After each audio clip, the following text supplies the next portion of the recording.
Hello everyone. और आज हम समरी करने जा रहे हैं लुइसा मे अल्कॉट के पॉपुलर नॉवल लिटिल वुमेन की। लिटिल वुमेन 1868 में पहली बार पब्लिश हुई और फिर 1869 में इसका दूसरा पार्ट पब्लिश हुआ और इन दोनों पार्ट्स को मिलाकर 1880 में एक नई बुक तैयार की गई। ये नॉवल मार्च परिवार के बारे में है। तो ऐसे अब शुरू करते हैं। क्रिसमस का त्योहार है और मार्च परिवार में चारों लड़कियां जो कि बहनें हैं क्रिसमस की तैयारी कर रही हैं। मैग जो कि सबसे बड़ी है 16 साल की, जो अपनी खूबसूरती पर फिदा रहती है। जो कि मैग से छोटी है 15 साल की है।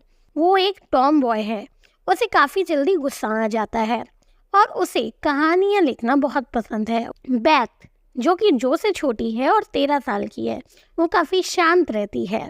उसे म्यूज़िक और अपने परिवार से सबसे ज़्यादा लगाव है। और फिर आती है सबसे छोटी 12 साल की एमी, जो काफ़ी लेडी लाइक है और उसे आर्टिस्ट बनना है। इन चारों के जो पिता हैं वो वॉर के लिए गए हुए हैं।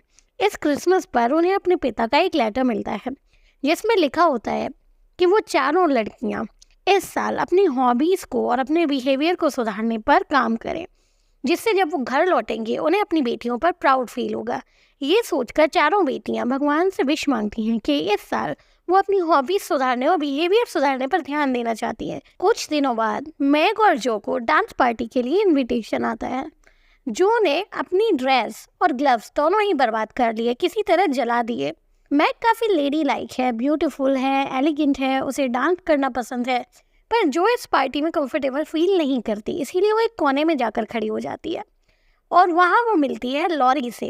लॉरी उनके नेबर मिस्टर लॉरेंस का पोता है और वहाँ जो और लॉरी के शाय बिहेवियर के चलते दोस्ती हो जाती है और बाद में लॉरी मैग और जो को घर पर छोड़ने के लिए भी जाता है। अब क्रिसमस की छुट्टियाँ ख़त्म हो जाती हैं और इन लोगों की नॉर्मल वर्क लाइफ चालू हो जाती है। मैग जो कि किंग परिवार में बच्चों की गवर्नेंस का काम करती है, वो सोचती है कि काश उसका परिवार भी इतना रिच होता, पर वो ये भी रियलाइज़ करती है कि जो किंग परिवार है वो काफ़ी ब्रोकन है, जबकि उसकी फैमिली तो काफ़ी खुश रहती है। जो अपनी आंट मार्च के यहाँ उनकी मदद करने का काम करती है और फ्री टाइम में उनकी लाइब्रेरी में किताबें पढ़ा करती है। उसकी छोटी बहन बेथ अपनी घर की मेड हाना की मदद करती है घर के कामों में और सपने देखती है कि उसे अच्छा पियानो बजाने का मौका मिले। और सबसे छोटी एमी जो कि स्कूल जाती है और वो काफ़ी जेलस रहती है अपनी दोस्तों से जिनके पास महंगी महंगी अंगूठियाँ हैं और उसके पास वो नहीं है, क्योंकि आज उसकी एक बेस्ट फ्रेंड की अंगूठी खो जाती है तो उसे काफ़ी खुशी महसूस होती है। ये चारों लॉरी के धीमे धीमे दोस्त बनने लगते हैं, साथ में टाइम स्पेंड करने लगते हैं। तो एमी, जो और मैग लॉरी के घर भी जाने लगते हैं खेलने के लिए, पर बेथ नहीं जाती क्योंकि बेथ को ये मिस्टर लॉरेंस से डर लगता है। पर एक दिन मिस्टर लॉरेंस बेथ को पियानो ऑफर करते हैं कि वो उनके घर का पियानो बजा सकती है।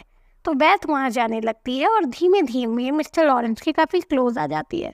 मिस्टर लॉरेंस बताते हैं कि उन्हें बेथ को देखकर अपनी ग्रैंड डॉटर की याद आती है और वो बाद में बेथ को पियानो गिफ्ट भी कर देते हैं। कुछ दिनों बाद लॉरी मैग और जो को थिएटर बुलाता है, पर एमी भी जाने की जिद करती है, जिसके चलते जो और मैग एमी को नहीं लेके जाते। स्पेशली जो मना कर देती है कि हम तुम्हें नहीं ले जाएंगे, तुम इनवाइटेड ही नहीं हो। ये सोचकर एमी को गुस्सा आता है और वो जो की किताबें जला देती है और जो ने जो कहानियाँ लिखी होती हैं उन सबको भी जला देती है। हालांकि उसे बाद में गिल्ट महसूस होता है। उसके कुछ दिनों बाद जब लॉरी और जो आइस स्केटिंग के लिए जाते हैं तो एमी भी उनका पीछा करती है। जो को गुस्सा आ जाता है और वो एमी को सही जगह के बारे में नहीं बताती जहाँ स्केटिंग करनी चाहिए और एमी गिर जाती है और एमी को काफ़ी चोट आती है। इस पर जो को बुरा लगता है कि उसे बदला नहीं लेना चाहिए था। इसके कुछ दिनों बाद मैग को उसकी एक अमीर दोस्त एमी मोफेट पार्टी के लिए बुलाती है और वो एक फोर्टनाइट के लिए उसके यहाँ रहने के लिए जाती है। वहाँ पर सब अमीर अमीर लोगों को देखकर, एमी के अमीर दोस्तों को देखकर मैग को अपने कपड़ों के बारे में भी बुरा महसूस होता है। उनमें से एक लड़की मैग को अच्छे कपड़े पहनने के लिए देती है, बहुत ही ब्यूटीफुल सी ड्रेस देती है और मैग उसे पहन लेती है ताकि वो शैबी फील ना कर सके। वो लड़कियां मैग का नाम डेजी रख देती हैं और उसे डेजी डेजी कर बुलाती हैं। और इसी पार्टी में एक दिन लॉरी आता है और लॉरी मैग की मार्मी का लेटर लेकर आता है, यानी कि इन चारों की मम्मी का। और वो मैग को उस पार्टी में उस तरीके से देखकर कहता है कि ये लोग तुम्हें डेजी डेजी क्यों बुला रहे हैं और तुम वो बनने की कोशिश क्यों कर रही हो जो तुम हो ही नहीं। मैग को ये सुनकर बुरा लगता है और ज़्यादा बुरा तब लगता है जब उसकी एक फ्रेंड ये अफवाह उड़ा देती है कि मार्मी चाहती हैं कि मैग और लॉरी की शादी हो जाए। तो मैग को काफ़ी दुख होता है और वो रोने लगती है। हालांकि अगली सुबह वो नॉर्मल होकर बिहेव करने लगती है उन लोगों के बीच में और ड्रिंक्स वगैरह भी करती है, जबकि उसे ये सब पसंद नहीं आता और ये ट्रिप भी इस तरह खत्म हो जाती है। ये चारों बहनें कुछ दिनों बाद लॉरी और उसके कुछ ब्रिटिश दोस्तों के साथ कैंप पर जाते हैं। वहाँ पर लॉरी के teacher, music teacher mister Brook भी आते हैं। मिस्टर ब्रुक जो मैग को काफ़ी पसंद करते हैं, वो मैग का साइड भी लेते हैं जब लॉरी के कुछ फ्रेंड उसे ये कहकर चिढ़ाते हैं कि वो एक गवर्नेंस का काम करती है। वहाँ पर ये सब लोग अपने अपने सपनों के बारे में चर्चा करते हैं कि वो आगे अपनी लाइफ में क्या चाहते हैं। मैग काइंड लोगों के साथ रहना चाहती है और बहुत ही लग्जरियस लाइफ चाहती है, बहुत ही अमीर होना चाहती है। जो कि बहुत ही पॉपुलर राइटर बनना चाहती है। बेथ जो कि केवल अपने परिवार वालों के साथ घर पर टाइम स्पेंड करना चाहती है। और एमी जो बहुत ही बड़ी आर्टिस्ट बनना चाहती है। लॉरी जो कि ये बताता है कि वो एक म्यूजिशियन बनना चाहता है और अगर उसके ग्रैंडपा नहीं माने तो वो घर छोड़कर यूरोप भाग जाएगा। जिस पर मैं कहती है कि उसकी जिम्मेदारी है कि वो अपने ग्रैंडपा के साथ रहे। अगर वो चाहते हैं उनका बिजनेस संभाले तो संभाले ना। एक दिन जो लॉरी को बताती है कि उसने न्यूज़पेपर में छपने के लिए 2 स्टोरीज दी है। लॉरी जो को बताता है कि मिस्टर ब्रुक मैग को पसंद करने लगे हैं। ये सुनने के बाद जो को गुस्सा आ जाता है और कहती है ये घटिया आइडिया है और बाद में वो इस बारे में मैग से भी बात करती है और बोलती है कि वो बड़ी नहीं होना चाहती, ये घटिया आइडिया है, उसे शादी नहीं करनी चाहिए। बाद में जो अपनी बहनों को बताती है कि उसकी स्टोरी न्यूज़पेपर में छप गई है। कुछ दिनों बाद टेलीग्राम आता है जिसमें लिखा होता है कि फादर की तबीयत खराब हो गई है। ये सुनकर सब लोग काफ़ी दुखी और परेशान हो जाते हैं। मिस्टर ब्रुक डिसाइड करते हैं कि वो मामी को फादर के पास लेकर जाएंगे। ये सुनकर मैग को काफ़ी ग्रेटफुल फील होता है। फिर जो घर पर आती है और उसने अपने बाल कटवा दिए होते हैं और छोटे छोटे करवा लिए होते हैं $25 के बदले में, ताकि वो फादर के लिए कुछ कर सके। उसके बाद मामी मिस्टर ब्रुक के साथ फादर के पास निकल जाती हैं। घर पर हाना और लॉरी के ग्रैंडपा की निगरानी में लड़कियों को छोड़कर, ताकि वो उनका ख्याल रख सके। अब कुछ दिन जब बीत चुके हैं, 1 हफ्ता बीत चुका है, तब बेथ अभी भी परिवार में सबकी मदद करती है, काम करती है और बाहर जाती है, जबकि बाकी लड़कियां थोड़ी सी अपसेट हो गई हैं। बेथ हमल्स के घर पर भी रोज जाती है जो कि एक गरीब परिवार है और वो रोज उनके लिए खाना लेकर जाती है और दवाइयाँ लेकर जाती है। जब हमल्स के बच्चे को स्कारलेट फीवर हो जाता है तो बेथ मैग और जो से कहती है कि तुम लोग उनके घर चले जाओ खाना पीना लेकर, क्योंकि जो और मैग को पहले ही स्कारलेट फीवर हो चुका है, इसीलिए उन्हें दोबारा नहीं होगा। पर क्योंकि जो और मैग बिजी होती हैं और वो नहीं जाती हैं तो बेथ डिसाइड करती है कि अब उसे ही जाना होगा। जब वो हमल्स के घर पहुंचती है तो हमल्स का बच्चा उसकी गोदी में ही मर जाता है और हमल्स के बच्चे से स्कारलेट फीवर बेथ को भी हो जाता है और बेथ बीमार हो जाती है। अब सब लोग काफ़ी वरीड होते हैं और जो को बुरा लगता है कि वो इससे अच्छा चली जाती। हाना कहती है कि हम मार्मी को इस बारे में भी नहीं बताएंगे क्योंकि उन्हें खामखा चिंता हो जाएगी। और एमी को, जिसे पहले कभी स्कारलेट फीवर नहीं हुआ और ताकि दोबारा ना हो जाए, इसीलिए उनकी आंट मार्च के घर भेज दिया जाता है। वो लोग बेथ का काफ़ी ध्यान रखते हैं। पर 1 हफ्ता बीत जाने के बाद जब बेथ ठीक नहीं होती, दिसंबर के फर्स्ट वीक में वो मामी को बताने का सोचते हैं। लॉरी कहता है कि उसने पहले ही मामी को लेटर भेज दिया था, वो हाना की बात ना सुनकर, और मामी ने लेटर लिखकर बताया है कि फादर अब ठीक हो रहे हैं और वो जल्दी ही वापस आने वाली हैं। ये सुनकर सब लोग काफ़ी खुश हो जाते हैं। रात में जब बेथ आराम से लेटी होती है तो जो को उसे देखकर लगता है कि वो मरने वाली है। बाद में पता चलता है कि बेथ का बुखार उतर चुका है। वहाँ दूसरी ओर एमी को आंट मार्च के यहाँ पर काफ़ी स्ट्रिक्ट रूटीन फॉलो करना होता है, पर वो वहाँ फिर भी जैसे तैसे रह रही होती है। जब उसने आंट मार्च की महंगी ज्वेलरी को देखा तब उसे पता चला कि आंट मार्च ये सारी ज्वेलरी उसकी बहनों में और उसमें बांट देंगी अगर वो अच्छा व्यवहार करेंगी। इसीलिए वो डिसाइड करती है कि वो बहुत ही अच्छा व्यवहार करना सीख जाएगी, और ऐसा होता भी है। एमी के अच्छे व्यवहार को देखकर आंट मार्च खुश होती हैं और उसे एक टर्क्वाइज रिंग देने का वादा करती हैं। मार्मी लौट आती हैं और उसके बाद जो मामी से कहती है कि मिस्टर ब्रुक मैग को पसंद करते हैं, जिस पर मामी कहती हैं कि मुझे ये बात पता है और फादर को भी पता है और वो शादी करना चाहते हैं। और मामी ये भी देख लेती हैं कि जो को ये सब पसंद नहीं। फादर की तबीयत भी ठीक हो जाती है और बेथ की भी। इसीलिए क्रिसमस के दिन फादर भी आ जाते हैं और पूरा परिवार साथ में क्रिसमस मनाता है। लड़कियां इस 1 साल में काफ़ी बदल चुकी हैं और उनके बिहेवियर्स में काफ़ी बदलाव आया है, जो काफ़ी केयरिंग हो चुकी है। मैग ने काम करना सीखा है। एमी अब पहले से कम सेल्फिश हो चुकी है और फादर को अपनी चारों बेटियों पर बहुत प्राउड महसूस होता है। बाद में सब लोगों को मैग का और मिस्टर ब्रुक का सीक्रेट पता चल जाता है और मैग शादी के लिए मना करना चाहती है क्योंकि वो थोड़ी यंग है, पर मिस्टर ब्रुक को देखकर वो ना नहीं कह पाती और दोनों शादी के लिए तैयार हो जाते हैं और डिसाइड करते हैं कि वो 3 साल बाद शादी कर लेंगे। तब तक मिस्टर ब्रुक थोड़े और स्टेबल हो जाएंगे उसके बाद। और बुक का पहला पार्ट इसी तरह ख़त्म हो जाता है। अब 3 साल बीत चुके हैं। मिस्टर ब्रुक, जो कि अब एक बुक कीपर बन गए हैं, उन्होंने मैग से शादी भी कर ली है। उन्होंने एक घर भी खरीदा हुआ है जो कि बहुत ही सॉफ्ट हो गई है इन 3 सालों में। वो बेथ का ध्यान रखती है और अपनी राइटिंग पर भी फोकस करती है। वो बेथ का ध्यान इसलिए रख रही है क्योंकि अब बेथ की तबीयत नासाज है। उसे अब भी स्कारलेट फीवर है। वो काफ़ी वीक हो गई है पर चेयरफुल है।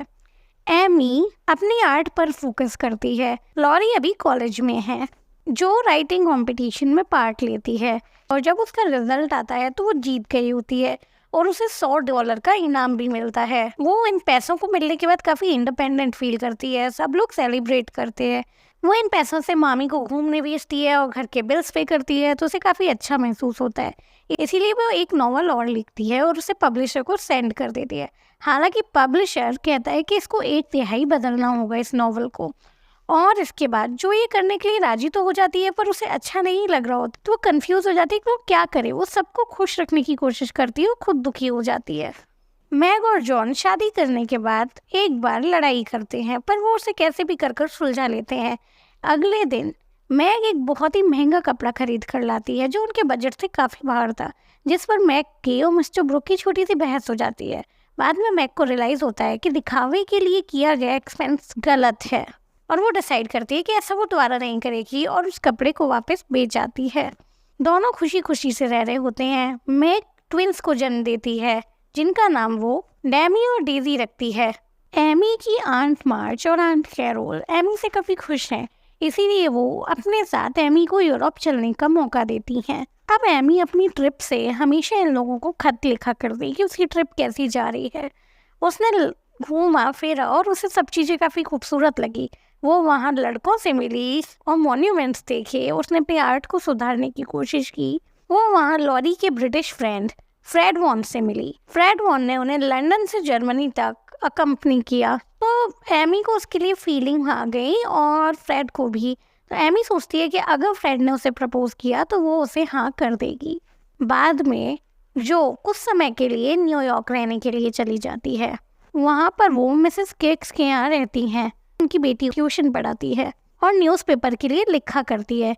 वहाँ पर वो मिस्टर बैर से मिलती है, वो भी टीचर हैं। दोनों काफ़ी क्लोज आ जाते हैं और उनकी काफ़ी सिमिलर चॉइसेस होती हैं। वहाँ पर जब न्यूज़पेपर के लिए लिख रही होती है, न्यूज़पेपर को इंटरेस्टिंग बनाने के लिए और चीज़ों को वहाँ पब्लिश करवाने के लिए जो काफ़ी ऐसा मटेरियल लिखती है जिसमें ना तो वो खुद बिलीव करती है और ना ही अपने परिवार को दिखा सकती है। वो ऐसे ल्यूसिड थिंग्स के बारे में लिखती है। तो मिस्टर बैर एक दिन जो को ये बोल देते हैं साफ साफ, तुम जो कंटेंट छपवाती हो वो मुझे पसंद नहीं है। तुम्हें वो छपवाना चाहिए जो सच में भी एक राइटर को लिखना चाहिए।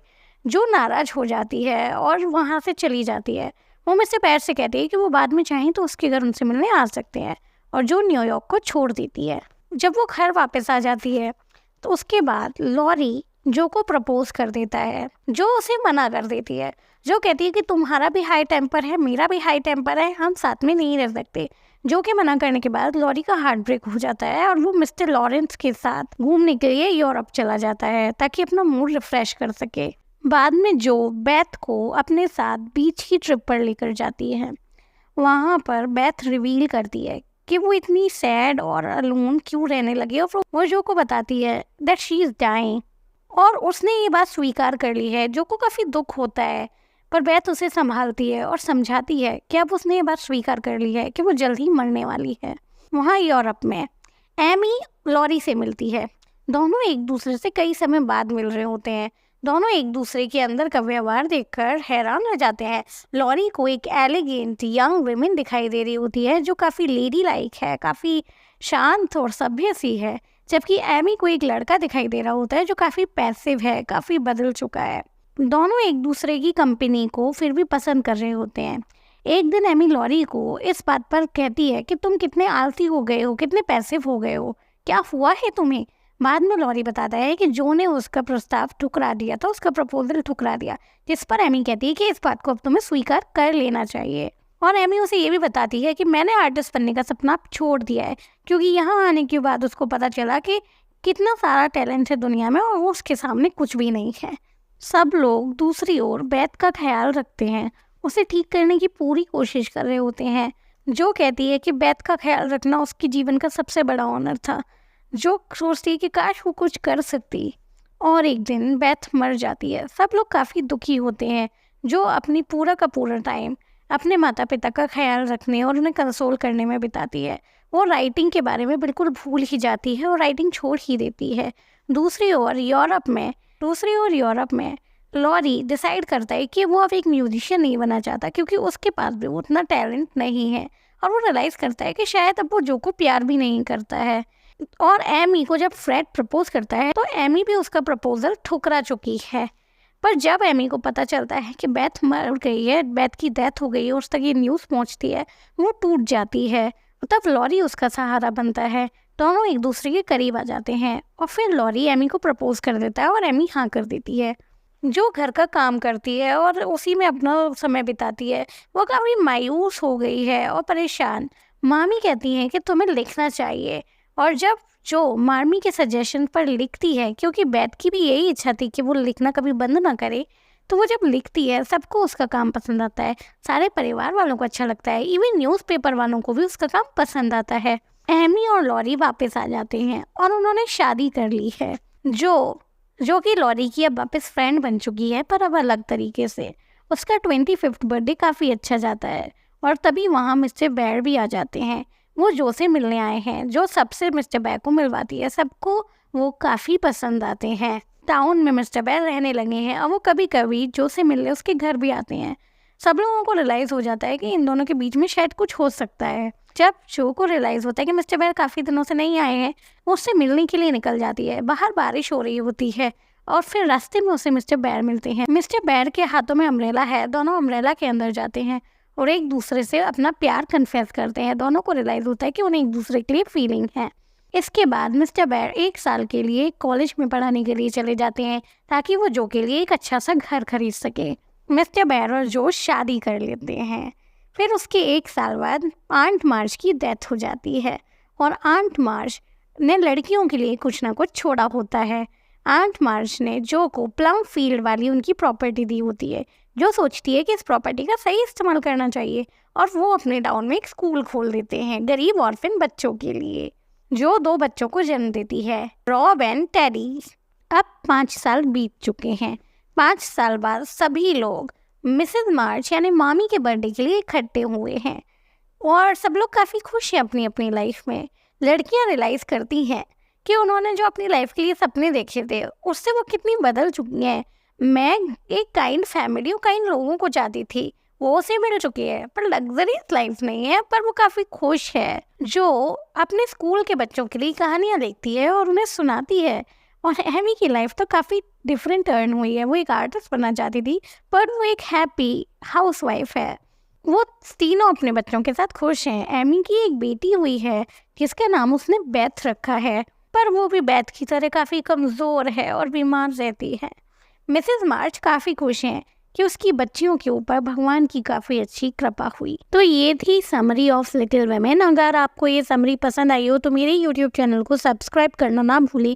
मैं कमेंट सेक्शन में कुछ क्वेश्चन आंसर दे रही हूँ, आप चाहें तो उन्हें सॉल्व भी कर सकते हैं और कमेंट में मुझे बता सकते हैं। अगर आपकी कोई क्वेरी या सजेशन है तो आप वो भी कमेंट सेक्शन में दे सकते हैं। अगर आपको वीडियो पसंद आया है तो इसे लाइक करना और अपने फेवरेट लोगों को शेयर करना ना भूलें। Thank you so much.